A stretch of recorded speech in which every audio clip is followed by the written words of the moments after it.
second lieutenant governor of Tennessee, Randy McNally, has been accused of posting some pretty salacious comments on the profile pictures, Instagram images of a young gay man, a 20-year-old gay man. Now, before I get to the details of what he's posted, I think we need to be fair and we need to share Randy's side of the story here, you know? Because we don't want him to be inaccurately portrayed or represented. 100%. Yeah. And look, he helped to pass the anti-LGBTQ law. Right. And they've done a ton of discrimination in 2 different bills in Tennessee against the LGBTQ community. But he says that's not an issue for him. So let's go to his spokesperson. Right, so his spokesperson, Adam, tells the Daily Beast, trying to imply something sinister or inappropriate about a great grandfather's use of social media says more about the mind of the left-wing operative, making the implication than it does about Randy McNally. As anyone in Tennessee politics knows, Lieutenant Governor McNally is a prolific social media commenter. Prolific. He takes great pains to view every post he can and frequently posts encouraging things to many of his followers. Encouraging, he's just prolific and he's, so now guys. Prolific and encouraging. Now we're gonna show you his prolific and encouraging posts, and then you'll get to find out if you think he's just being generically encouraging or perhaps he has a certain motivation. Let's find out. Well, first a few details about the gentleman that he leaves comments for. He's a 20-year-old gay man named Franklin McClure. And apparently Randy and Franklin are on a first name basis because the lieutenant governor refers to him as Finn. Okay, cool. In November, for example, McClure posted an entirely nude picture that was narrowly avoided showing his penis. And the comment from the lieutenant governor was, "Great picture, Finn," referencing McClure's nickname. Best wishes for continued health and happiness. Now guys, you see that and you say, well, look, maybe the guy's working in the yard and the guy's leaving a normal, encouraging message. He doesn't know that the guy is gay. I mean, he's calling him Finn, which is his handle. McClure says, oh yeah, this guy's been my fan for 3 years. I know him really well, he leaves comments all the time. Can we see one of the pictures to see if this is innocent or not? Well, he commented on this photo saying, super look, Finn, with a clapping emoji. Yeah, I can't tell what his interest in McClure might be. Okay, maybe it helps him Finn-ish. He's just encouraging and prolific, okay? Now, he commented on this photo of McClure's butt saying, Finn, you can turn a rainy day into rainbows and sunshine, along with a heart and fire emojis, by the way. No, he's just a prolific social media commenter. He was just trying to be encouraging of that 20-year-old's ass. Randy indeed. Now, best, most fitting name in American politics. Yeah. Randy McNally. Is his middle name Horny? No, like, by the way, like I can't get over the fact that he's 79 years old. Like the fact that he's leaving the comments, that's enough of a story, right? But he's leaving like the fire emoji, heart emojis. Yeah. No. Amazing. He's got game out there. I guess, if that's what you want to call it. Now, we've got more. So McNally's interest actually goes beyond McClure's photos. In a December 2022 video, McClure suggestively wiggled his tongue while singing.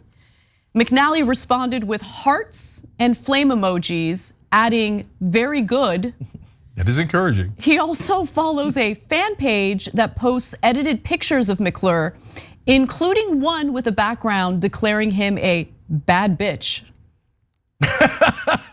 Okay, so I'm sorry, we have to get a little bit serious and then we'll get, so, I know. So the laws that they pass in Tennessee, okay, so one is trying to regulate what parents can do with their trans children, right? So it's a war on parents saying the jackbooted thugs of the Tennessee government should determine what you do with your family and not you, okay? Obviously they don't want women controlling their bodies, they don't want parents controlling their own families, but they also pass a second, we've already told you about that law, but they also pass a second law saying that county clerks, if they have any religious objection for any reason, can just deny you marriage licenses. Now that means you can't get married in Tennessee if you trigger the fundamentalist inclinations of any county clerk, right? So now people have said, oh, they could deny interracial marriage if they wanted to. Technically they could, but they haven't shown that they're going in that direction.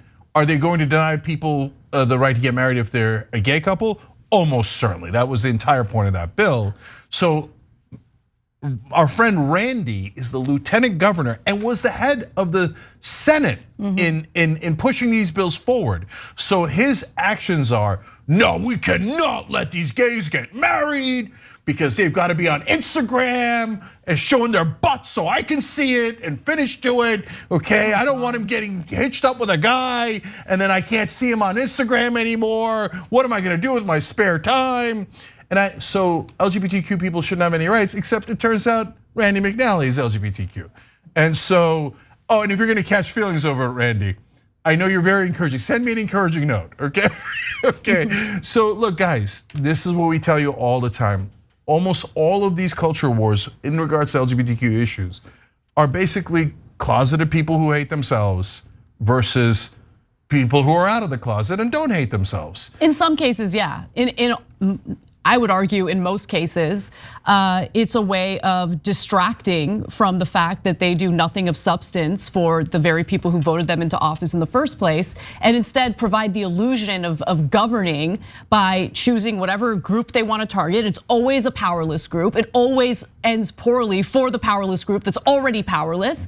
But the voters think like, no, this person's representing me, right? Looking out for my best interest because this group or that group that I've been fear-mongered about is a threat to my life. How exactly, I don't know. Well, I do know, so that's the thing, right? So we always joke about that, like how does it affect you if Finn is doing what he's doing in Tennessee, right?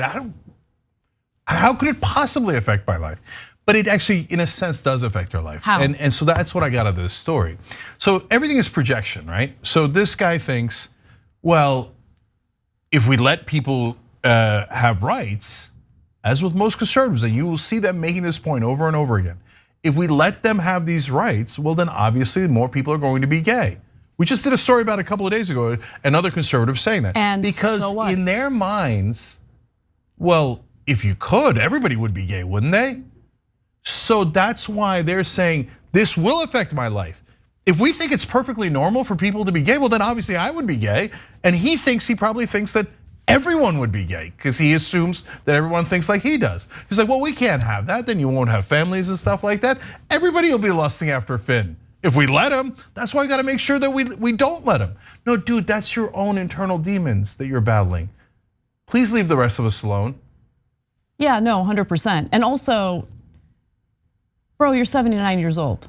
Like, go live your life. What are you doing? No, what are you doing? No, but the thing is, if he wasn't taking people's rights away, I'd be like, Randy, have at it, Hoss. Okay, go. I don't care. Look, you might say, oh, he's a perv for leaving it on the young guy's page and stuff.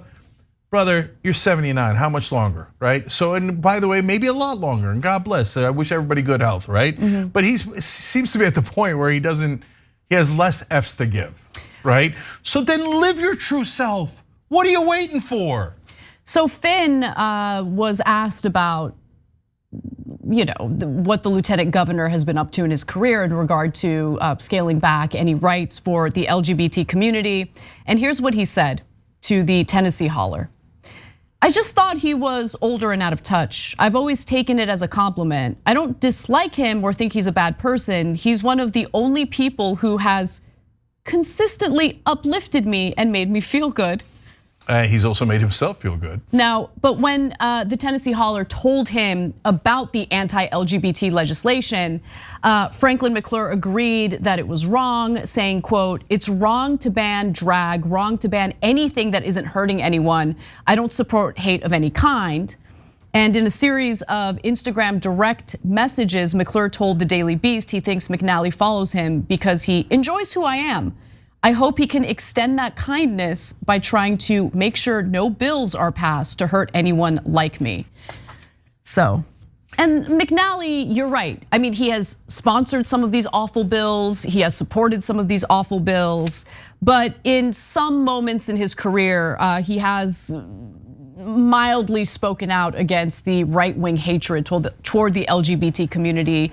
In 2019, for instance, he warned his fellow colleagues, his Republican colleagues, that they were focusing too much on anti-LGBT causes and said the Senate should be cognizant of people's individual rights. And then he proceeded to support the bills that were not cognizant of people's individual rights. So let's just be clear about that. Yeah, his actions matter 1,000 times more. Agreed. And he's a coward, obviously. He gave in to pass bills against his own community because he's afraid that the Republican voters are vicious and they hate people like him and they would vote him out of office immediately. But Randy, you're 79. When are you going to actually be who you are? What are you waiting for? Well, you're worried that they're gonna vote you out of, who cares? Who cares? You're worried that they're gonna judge you? Dude, we already know you're gay. Move on with your life. Please, however much time you have left, do something productive. Tell people who you actually are. Tell people this was a terrible bill, they shouldn't have passed. Both the bills, and that you guys are doing it to target these people that you literally love in your own way, right? But no, unfortunately, that closeted self-hatred is destroying the country. Thanks for watching The Young Turks, really appreciate it. Another way to show support is through YouTube memberships. You'll get to interact with us more. There's live chat emojis, badges. You've got emojis of me, Anna, John, JR, so those are super fun. But you also get playback of our exclusive member-only shows and specials right after they air. So all of that, all you gotta do is click that join button right underneath the video. Thank you.